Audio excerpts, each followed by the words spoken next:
Okay, ready? Yeah. Yeah? 3, 2, 1. Hello. Welcome back, guys. This is Briefly Speaking. So this is our 2026 capstone project. Of course, we've been doing a podcast, but that wasn't always the plan. Yeah, it could have been a lot different if we had worked separately or if we chose a different route to take. And today we're kind of going to be going over what the possibilities could Yeah, be the endless possibilities. if we had worked individually. Yeah, we had the option, of course, to work in pairs or individually. Do you know what you would have done? Oh, well, I had some ideas. I had some ideas of what I could have possibly done. Want to preface by saying I'm so glad that we are working together. But if you hadn't approached me, I think we had the option to do some creative projects, which is what we're doing now, and well, all that we talked about when we were talking about doing things together with some creative projects. We also had the option to do a paper. It's like a 15 to 20, I think he called it a white paper, wide paper. White pages, something. It was something like a white pages or something. I didn't do it, so I don't need to know. Yeah. But I think I would have done a paper on, I watch a lot of esports, specifically some smaller kind of esport competitions. So I watch a lot of Super Smash Bros. Melee, which is the 2003 iteration of Smash. Big fan of that. And so a lot of the times companies will have partnerships with the tournaments. So Red Bull, for example, is a massive sponsor in a lot of esports. Yeah. But there's always a Red Bull fridge on stage at these things. Coffee Crisp one time also did their own sponsorship at, I think, like an Evo. It was like a tournament line. They just had like, so those streamers would eat Coffee Crisp minis every now and then. Damn. And like, it actually got me. I started craving Coffee Crisp so bad. So there's also Trackmania. Red Bull does a lot of sponsorships for that too. They just held their own tournament series also. Red Bull is sick as hell, bro. Red Bull's insane. Like Red Bull's in everything. Like Red Bull racing, Red Bull the drink, Red Bull the people that jump from space. Red Bull does everything and anything. Yeah. So I would have done probably a page. A paper, more than one page. It was 15 to 20 on kind of that landscape and environment. Yeah. And how, I guess, like how successful micro advertising can be, because these like tournaments don't have, you know, tons and tons and tons of viewers, but like still companies will put in the time and the effort to make those happen. Yeah, I think you just gain like lifelong people when you do smaller sponsorships like that. Yeah. Very nice. And for me, I feel like I would have just done one of our ideas that we had originally had. So they were all Jordana's ideas. No. I would have done whatever ones that I had put in there, because I think they would have worked with someone or by myself. It would have just been a lot more difficult to do on my own. Yeah, I guess, yeah. Many hands make easy work. Yeah, it would have been more of like, what's it called? First person POV rather than third person POV. So if I had done like a podcast, it probably would have been not showcasing me, but showcasing something and then me just yapping. Like a lot more of like an analysis kind of. Yeah, or like a YouTube video or something. Yeah. Something a lot more where I wouldn't have to be on camera, but it would still probably be some sort of like video formatted thing. I wanted to get more into video stuff, so it would have been a good like pathway into it. What else did I have in mind? Maybe like sticker making. I think Abby is doing like stickers and buttons and stuff. I might have done that as well. That's kind of it. Yeah. Nice. Very different directions we would have gone. I think I would have kept it very, very loose, and you would have been very specified. Which is weird for me. Very niche topic that you wanted to do. Yeah. I'm really bad at like honestly deep diving into a single Zeroing specific thing. I'm a yapper, so I talk about this, I talk about that. So I probably would have done that in my white pages and just just desperately tried to keep it all on topic. sort of narrowed in, and then you kind of veer off into the rest of what Red Bull does, and then you come back. Hey, that's the fun of it, though. You can kind of talk about whatever you want to talk about. Yeah, one of the like video things that we had talked about that if I had done on my own would be a mockumentary. And in terms of that, what we had done was kind of related to The Office or Parks and Rec a little bit. Yeah. So I guess one thing that we had heard a lot about was how terrible it was going to be to find an internship. And so our profs were telling us these crazy, almost horror stories of things that people had done to get internships. Yes. So what we had thought about was kind of going on like coffee chats and asking about what's the craziest story you've heard about someone trying to get an internship, and then either recreating it and doing it ourselves, or just doing like a whole sit-down interview style of like talking about these stories as if they're like this mythical thing that has happened. Or even like doing like a little bit of both. So like having the interview and we like cut to that every now and then, which is like the third wall breaking kind of a thing, and then like cutting to footage The thing of happening, trying to do it. I think one of the stories was someone like setting up a desk outside of an agency and just like sitting there with their resume, like waiting for and people. their book, So I think it would have been really funny to have like the cut between the interview style of like, like I was coming home from work one day and I stepped outside of my office and I just saw this like kid sitting at a desk there, and then it just cuts to like you just like, please. Another one was someone putting their resume/book into a microwave and bringing the microwave to an interview, and it got them the internship. There's so many crazy stories like that, and I feel like, especially if we did, because the usual coffee chat is asking them about their work or asking them to rate your book and like give you critiques on stuff. But I think if you go into a coffee chat and then be like, so what's the craziest thing you've ever heard of someone trying to get an internship, it's just a bit of a switch on what normal coffee chats It's like an are. icebreaker instantly. Yeah. And be like, that was the only question. Anything else? As we were talking about this idea, I think we ran into some creative differences. I think you wanted to do something a lot more out in public, where we're actually like in front of an agency, sitting at a desk, filming this thing. And I was like already getting camera shy. So I was like, I don't really want to do that. I kind of wanted to script the whole thing and then film like in more secluded locations. Like on a set or something. Yeah, exactly. But I guess the issue with that would have been the script. Yeah. And when you're trying to be funny, it just like never really works. So I think it's a cool idea that we can kind of pocket. I still want at least a catalog of stories people have heard because they are so insane. Yeah. And imagine just like pulling that out when you are talking to someone from the industry and just being like, oh yeah, I heard one time that blah, blah, blah, blah. It's like, what's your craziest story? Like, it is a really good icebreaker in that sense. So we had talked about these two other things, and then one other thing that we did talk about was doing a podcast. It's like the most basic thing you can think of when it comes to like a creative thing, especially nowadays, because everyone has a podcast. Exactly, yeah. So why don't we start our own podcast? We could, and the Drake stands will love it. And we'll talk about Drake, and they'll really love our take. They could not agree with us more. And so we submitted this doc. We heard back from a prof that was kind of introing us to this project that he really liked the podcast idea. I think it was possibly also the most feasible.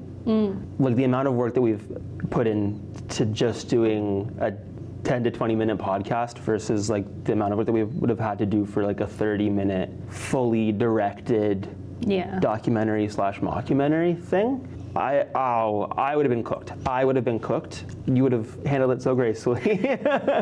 Premiere is not my friend, so I think it would have been rough. And I think with a podcast, it was easier to find a middle ground. So we did kind of decide to do this podcast. Yeah. But it wasn't always briefly speaking. No, it wasn't. We've gone through some remodeling. Yeah, we had a bunch of iterations on like logos and names just before we started filming for the first episode, because we wanted to make sure we had like cohesive stuff as soon as we started, which was like, what, May 11th or something? Was the official start. Yeah, that was the week that we had a meeting with a prof to go over everything. And in that meeting, we had a bunch of different things that we had shown her to get feedback on, basically, and just be like, which one stands out to you the most? And we can go through a couple of them right now with you. and a little BTS action. So first up, we had ad break. Yeah, this was one of the first names that I had kind of come up with. It just like came to me in the middle of the night. But we kind of stuck with the same color palette for all of them. And then this one was sort of reminiscent of like what is the screen called? I guess like technical difficulty screen, yeah. Like glitch kind of aesthetic. I think we would have had a lot more glitch stuff in our production things had we gone with this one. I think this was my favorite from the ones that I had done at the beginning, just because it was one of the first ones, and I was like, hey, I think it's cute. I like it. But what we ended up with was also really good. And the A and the D are the pause. Take a break with us. Yeah. Sit with us and chat. We're not going to chat. You don't say anything. you just sit there and watch, pervert. Unless you leave a comment. The next one is off the deck. These ones are kind of bad. These were very, very rough first iterations of I had a vision and I couldn't quite execute it, but I still wanted to get like the idea down in like Photoshop. But I think they're cute. They're just, I think they were cute. They could be done a little better, polished a little more. I think the reason that we went with off the deck was of course because of presentation decks, and this is like a little bit more off the record. The thought behind this podcast was for it to be very unofficial. Kind of the stuff that doesn't make it into the final deck. Yeah, exactly. Rough cut. Just informal and off the record. So that was the idea behind off the deck. It got really beachy really fast though, and it was an aesthetic I think we would have had to leaned into in some way, just because the connotation of the phrase is so beachy and oceany and cruisy. Yeah, it does sort of remind me like Off the Dome. We probably could have done something with that too. Which is, I love to say off the dome. That's one of my favorite things to say. But I guess we just wanted to keep it like related to advertising. Yeah, so. And this one felt a little more like chill beach day. Nothing to do with advertising. We're gonna talk about like the weather and like what we're gonna do over the summer. Yeah, what we did today. Still cute. Kind of on the same wavelength for same off the deck. Some more iterations, This was more of like the diving board aesthetic of that one. And I like these ones better than the chair ones, just because I think they're funner for the type. I think the visual kind of call to action of like jump off the deep end a little bit with us. Not that we'd be going deep, because we don't really go deep. No, but just trying something that we've never done before. Like doing a podcast in general, neither of us, I think, are very comfortable in front of a camera. Snaps, so. But imagine the ocean is fun, and you're jumping off the diving board into the fun deep end with us. That's what I mean. That's what I mean. Exactly. It's kind of just us jumping into something unknown, and then you guys coming along with us. Yeah, I like this one. The next one we got was some little text icons. This one I think was really simple, but I think it did capture the conversational essence of what our podcast was going to be. It's not a Slack messenger. It's just iMessage. It's cash. It's TGI Fridays. What our prof said, it would be like the most basic one, or like most like kind of a first draft type one. It's very much a very simplistic idea, and I feel like if you looked up a lot of podcasting things, they might also have like sort of a speech bubble type thing. Exactly. Which I really like it. It's very good aesthetically, very clean. I really like it too, but I wasn't in love with it. Yeah, it could have been a little more interesting. It's nice and like minimalistic, but I feel like since we are a little more chaotic than this, we needed a little bit more of like a personality to the logo, I think. So then what we ended up landing on was something a little more like this. So those are like my original sketches for some of the ad break and off the deck stuff. So at the bottom here we have the first sketch of our logo. Put that in a history book. Yeah. We also have, these are all like the color codes that we've been using throughout all of them. And then we kind of wanted to keep that like broadcast interrupted, like technical difficulty screen, and the little like wavelength thing. When I had originally done the sketch, it was literally just me recording the words like briefly speaking and then like sketching it out. Copying it. Yeah, and I think it turned out really cute. So that is Jordana saying, briefly speaking. Yeah. You can see, briefly.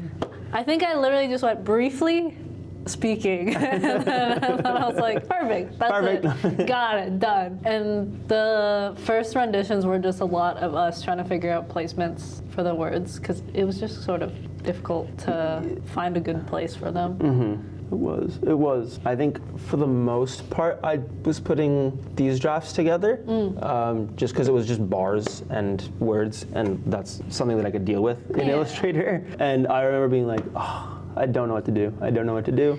I like put the G into that one little tiny space, and I was like, got it. I actually really like that. It was really good. It needs a little a little more zhuzh. So we got here. Yeah, basically a lot more playing around with where things should be. I don't know if, it is this one. So what I had done, because I was trying to figure out where to place one set of words, but it was always going to be on like broken into 2 bits. So I ended up using both of our voices, like voice recordings, because Ethan had also done like a briefly speaking little voice note. Just out of curiosity, too. You said that you had done a voice note, and I was like, oh, that's so cool. And so I just said it like for yokes. And so I had combined the 2. So mine is at the top there, and then Ethan's is at the bottom there. And I had made them into one thing, basically, and then tried some different layouts with that. And this is a lot closer to what our sort of final little guy is. I think the addition of the double was really nice. It added like a lot more depth to the whole thing. It was a little bit plain with just the one. This added a lot more. I think it could have worked with just the one. I think my thoughts on it were like, why is it just mine? we gotta get this guy in here. And I was like, all right, I'm just gonna mash them together. And then it worked really well. It did. Then what we actually ended up with is this. So this is our like social logos. All the social logos use, I think, the bottom one, but I have the top one just in case we want color in there. But yeah, it's just a mashup of both of our like little voice notes, and I think it turned out so cute. Yeah. And I really like it. Briefly speaking. That's awesome. Yeah. We did that. We did do that. And then we got to kind of like these final iterations for our like real assets. Yeah. Well, not our real assets, but for like episode and clip socials, these assets. The top one is the one I usually print out, except this one is just the fully black colored one. It's also our end card that we put on all our videos. Then we have our like little episode names, and then for the little wavelength, whatever the episode name is, I just record a little voice note again and then change the wavelength for each episode so it's customized. Yeah. Let us know if you guys have noticed that little Easter egg for you. And if you didn't, Why? We did it for you. We did it for you. But I just thought it was really fun because our prophet also mentioned like using the wavelength and kind of customizing it to episodes, and I thought that was a really fun idea. Even with like the off the deck thing, she was talking about having like consistent chairs. So at least just something in the episode that stays sort of consistent. And I guess we did like we did a lot of variation with our set and didn't have consistent chairs. We just kept but we did keep this. This was in all our episodes and will continue to be. But I think this adds like a visual cue of consistency, but like still with enough variation in it. Also, I think we built a decently strong brand. It's very nice. I really enjoyed it. Yeah. So there are real end cards, and then we have like our title cards at the beginning, and then our actual thumbnail one. I'm really happy with it. I think it turned out really minimalistic, but also just kind of fun. Especially with the wavelight thing, like being customized. Yeah. It's like minimalistic in how much like it takes up on the screen, but it's also very detailed in what the content is. So, boom, design. I hope you guys like it, and if you didn't notice, I'll be very sad. So another part of our podcast's visual identity is the fact that we end off with our favorite ads of the week. In a little segment we like to call Ads of the Week. Very, very good name. Very simplified, very on point. On point. So for this episode, Jordana, what do you got? So what I have is the Coors Light one that Rethink did recently. And they basically did like a thermal camera for all their ads, but the Coors Light is perfectly visible and like this nice blue sort of color to it.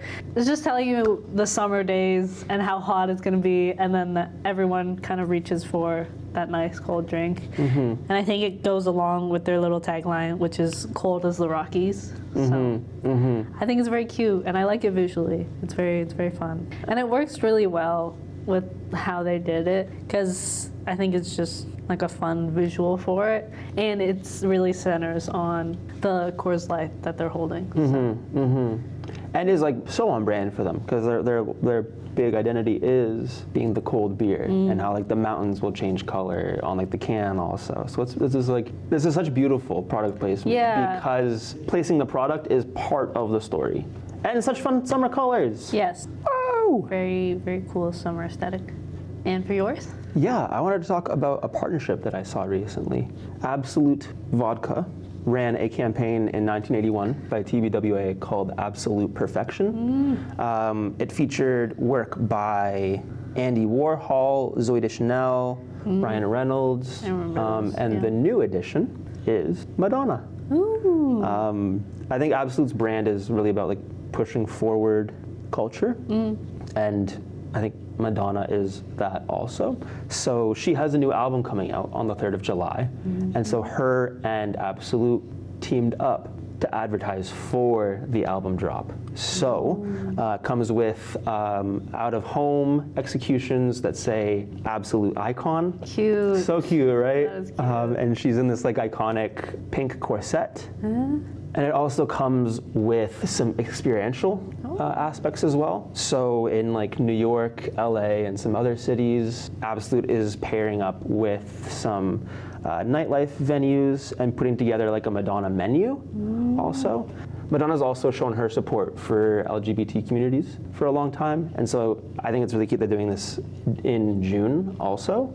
And they're not just doing an ad for the community, but they're like giving something to the community with these activations, it just shows an intention. Yeah, very nice. Yeah. Well, anyways, this has been Briefly Speaking. Thank you guys so much for watching. We're coming up to the end, guys. Oh, we are. We're almost there. It's gonna be a sad, sad day for some people. But and a little bit of a relief for some people. Relief for some, sadness for others. I think overall it's been very fun. It has, yeah. And I hope you enjoy the next couple episodes. Yeah, awesome. We'll see you then. Bye-bye. Nice. What? Actually, there's not even going to be a couple episodes after this. This is going to be the second last one, because we're going to do Sis first and then this one.